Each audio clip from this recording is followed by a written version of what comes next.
Hello everyone, my name is Ajay. तो आज हम लोग डिस्कस करेंगे मैथ पेडागोगी।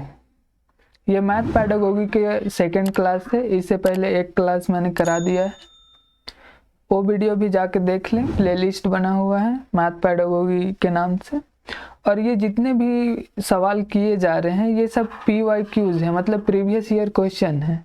आप जानते ही होंगे कि सीटेट में PYQ का क्या महत्व है। बेसिकली बहुत तो नहीं, पर 80% 60% आसपास PYQs आ ही जाते हैं और आपको रफ एक आइडिया मिल जाएगी कि कैसे सवाल पूछे जाते हैं, कैसे सवाल बनते हैं उस टॉपिक्स पे। तो चलिए आज का सेशन स्टार्ट करते हैं। ये रहा पहला सवाल आपके पास। पहला सवाल है कि प्राथमिक कक्षाओं में बच्चे गणित में क्या सीखते हैं। प्राथमिक कक्षा में बच्चे गणित में क्या सीखते हैं, इसके आकलन के लिए असेसमेंट का ध्यान किस पर नहीं होना चाहिए। कहने का मतलब है कि प्राथमिक कक्षाओं में बच्चे क्या सीखते हैं, इसका आकलन करने के लिए, असेसमेंट करने के लिए आपको किस पे ध्यान नहीं देना चाहिए। तो वो क्या है कि गणित अवधारणाओं को समझाने पे आपको ध्यान नहीं देना चाहिए। ये क्या असेसमेंट का आकलन का सबसे लो इफेक्टिव होगा कि गणित की भाषा का विकास या फिर गणित की समस्याओं का जवाब देने में सटीकता। बोल रहा है कि प्रिसाइजनेस इन आंसरिंग मैथमेटिक्स प्रॉब्लम। क्या गणित की समस्याओं का जवाब देने में सटीकता, और क्या है लास्ट में तर्क कौशल का विकास। तो क्या है कि प्राथमिक कक्षाओं में जब अगर हम गणित का असेसमेंट कर रहे हैं तो गणित का अवधारणाओं को समझाना कि बच्चे कैसे समझ रहे हैं क्या नहीं समझ रहे हैं, गणित की भाषाओं का विकास तो ज़रूरी है। पर हम देखते हैं कि सबसे लीस्ट इफ़ेक्टिव अगर असेसमेंट का अगर माना जाए तो क्या है कि गणित में बच्चे के जवाब में सटीकता। ये क्या है कि हम बच्चे को तो मैथ रटाया नहीं है कि मैथ रटवा सकते हैं और जो हम बोले सवाल पूछे वो फटाफट आंसर दे दे, तो ऐसे नहीं है। तो सबसे कम जो टीचर को एक असेसमेंट करने टाइम उसको कम ध्यान किस पे देना चाहिए कि बच्चे समस्याओं का जवाब सटीकता से दे रहे हैं या नहीं दे रहे हैं, इस पे उनको बहुत कम ध्यान देना चाहिए। तो option number 3 is the correct answer. Next क्या है कि प्राथमिक कक्षाओं में एक गणितीय अवधारणा के विषय में विकास में निम्नलिखित निर्देश का अनुक्रम किस प्रकार किया जाना चाहिए। बोल रहा है कि प्राथमिक कक्षाओं में अगर एक कॉन्सेप्ट हमको सिखाना हुआ तो उसका प्रोसेस क्या है कि कॉन्सेप्ट को हम कैसे सिखाएंगे। तो क्या पहले हम बच्चा को चित्र बनाना सिखाएंगे, फिर प्रतीकात्मक प्रतिनिधित्व का उपयोग करेंगे, मतलब सिंबॉलिक रिप्रेजेंटेशन का यूज करेंगे, या फिर प्रोवाइडिंग एक्सपीरियंस, क्या उसे अनुभव देंगे, क्या भाषा के माध्यम से समझाएंगे। तो कैसे करेंगे कि बच्चा को बेसिकली वो सीख जाए। तो सबसे पहले हम क्या करते हैं कि किसी भी कॉन्सेप्ट को पढ़ाने के लिए बच्चे को अनुभव कराएंगे, उसके प्रोवाइडिंग एक्सपीरियंस देंगे। क्यों? क्योंकि वो प्रीवियस रिलेशन जो उसके अंदर स्कीमा में नॉलेज है, उसके दिमाग में प्रीवियस नॉलेज है, उसको हम न्यू नॉलेज से कनेक्ट करेंगे। तो क्या करेंगे, सबसे पहले उसका अनुभव प्रदान करेंगे। जब वो अनुभव प्रदान कर लेगा तो क्या करेंगे, उसके बाद हम उसे भाषा के माध्यम से उसको क्या करेंगे, उसके सामने डील करेंगे। और देन जब भाषा के माध्यम से उसे डील करेंगे उसके बाद वही चीज़ों को हम क्या करेंगे कि ड्राइंग पिक्चर करेंगे। कि अगर हमने कुछ चीज़ पढ़ाया है, जैसे लाइक अगर क्षेत्रमिति का सवाल ही पढ़ा रहे हैं तो हम क्या करेंगे कि जैसे एक आयत है, एक खेत है, लाइक लैंड एरिया है, तो ये क्या है, आयताकार लैंड एरिया है। तो ऐसा हम क्या करेंगे, रिप्रेजेंट करेंगे, चित्र बनाएंगे और देन इसको क्या करेंगे, सिंबॉलिक रिप्रेजेंटेशन करेंगे। तो हमारे पास क्या होगी, थर्ड, फोर्थ और 1 और 2, जो कि थर्ड, फोर्थ, 1 और 2, मतलब 2 ऑप्शन सही है। क्या करते हैं कि प्राथमिक कक्षाओं में गणित के जो कॉन्सेप्ट होती है उसे सिखाने के लिए सबसे पहले हम अनुभव प्रदान करेंगे बच्चे को। देन उसके बाद उसी अनुभव को हम क्या करेंगे, भाषा के माध्यम से रिप्रेजेंट करेंगे। और देन जब रिप्रेजेंट कर लेंगे उसके बाद हम क्या करेंगे, उसका एक ड्राइंग पिक्चर ड्रॉ करेंगे। और उसके बाद हम क्या करेंगे, उसका सिंबॉलिक रिप्रेजेंटेशन करेंगे। तो option number 2 is the correct answer. Next, एक बच्चे के नीचे दिए गए अनुसार दो संख्याएं घटाइए। तो बच्चे क्या करता है कि 83 माइनस 27 को घटाता है तो वो 64 आंसर लाता है, जो कि गलत है। तो निम्नलिखित में से कौन सा कथन बच्चे के घटाव के सीखने का बोध कराता है? अब फर्स्ट, बच्चे को घटाव की प्रक्रिया में स्थानीय मान के बारे में गलत धारणा है। तो हाँ, क्योंकि बच्चा अगर स्थानीय मान के बारे में वो जानता तो कभी भी इस टाइप का घटाव करता नहीं।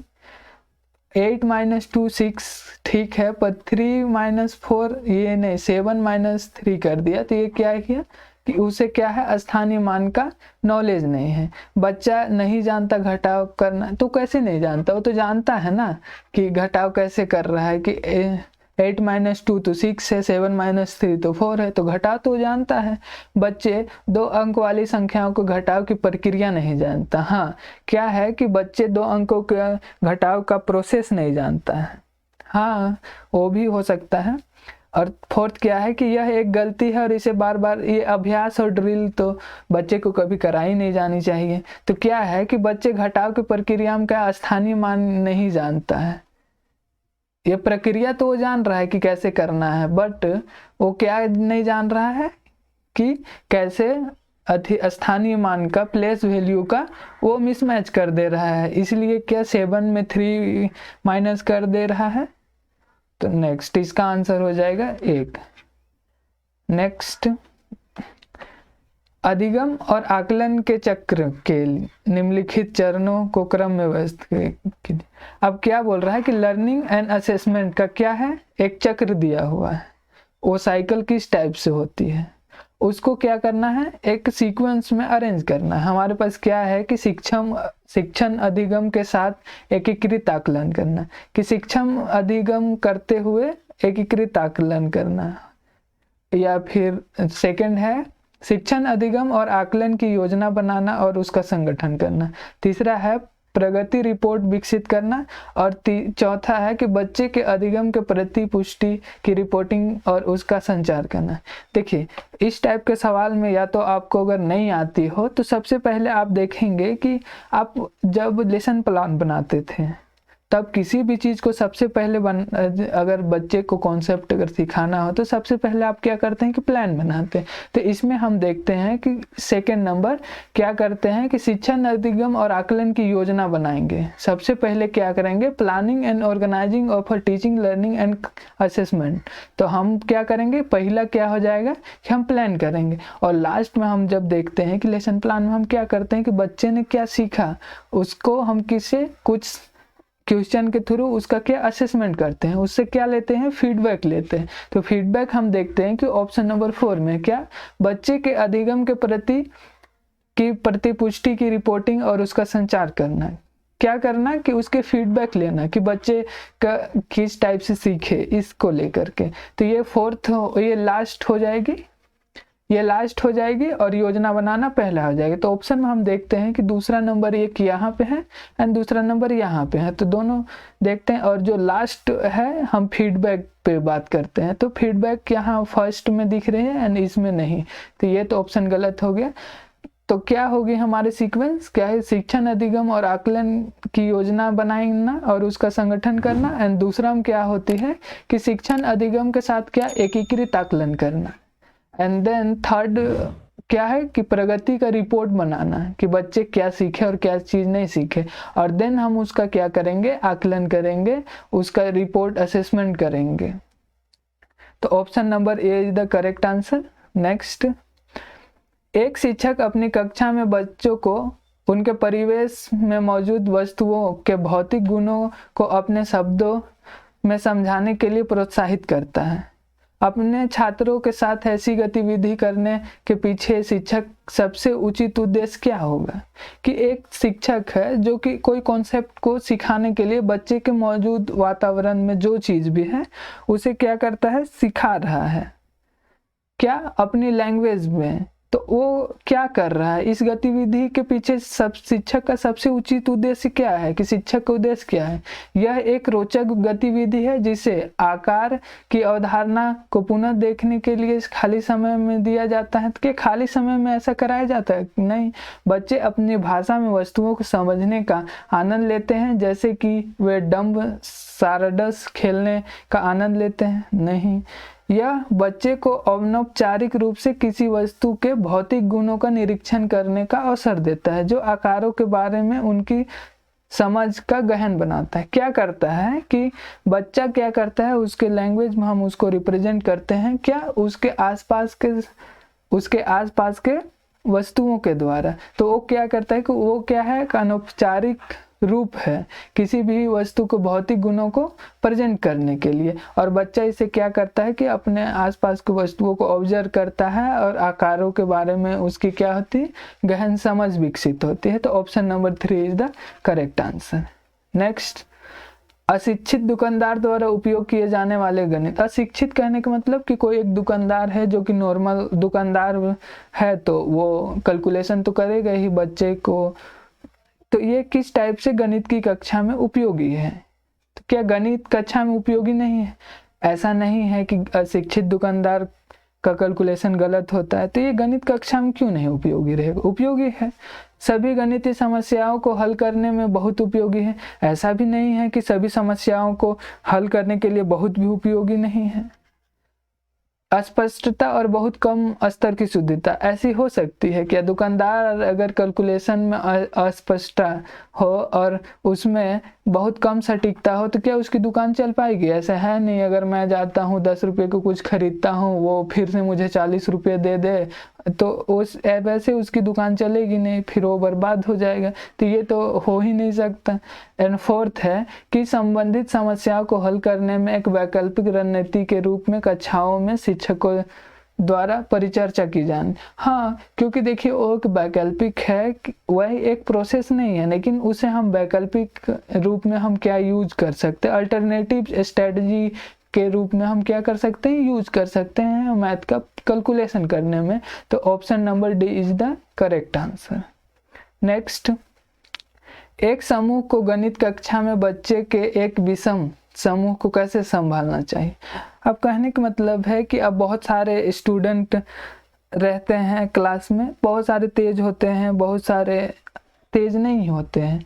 वो क्लास में क्या होती है कि हेट्रोजेनियस होती है, हेट्रोजेनियस ग्रुप होती है, होमोजीनियस नहीं। होमो मतलब सेम एबिलिटी वाले स्टूडेंट का ग्रुप नहीं होती, बल्कि क्या होती है, हेट्रोजीनियस मतलब अलग अलग प्रकार के अलग अलग एबिलिटी वाले स्टूडेंट का ग्रुप होती है। तो क्या बोला जाता है कि एक शिक्षक को क्या करना चाहिए ऐसे एक हेट्रोजीनियस ग्रुप वाले बच्चे को उसको कंट्रोल करने के लिए? क्या होता है कि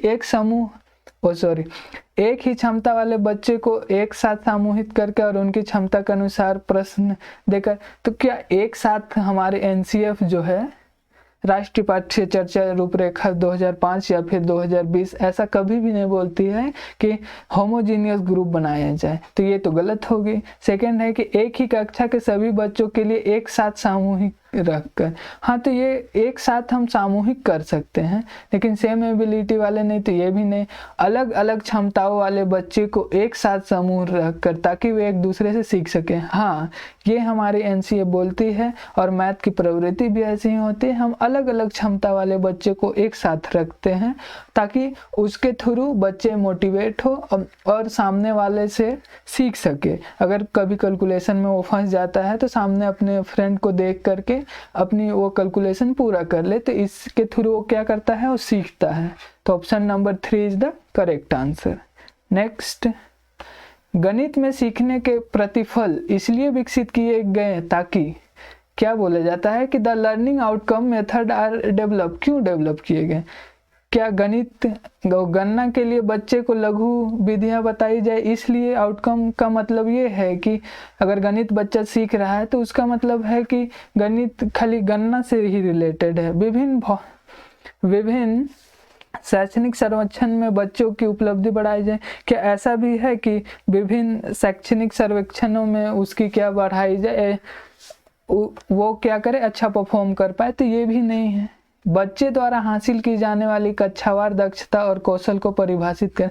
हाँ देखिए, अगर लर्निंग आउटकम जो है वो क्या होती है कि बच्चे अगर कोई चीज़ सीख पाता है तो उस कौशल का क्या दक्षता वो प्रेजेंट कर सके और वो उस चीज़ों को क्या वो डिफाइन कर सके। तो option number 3 is the correct answer.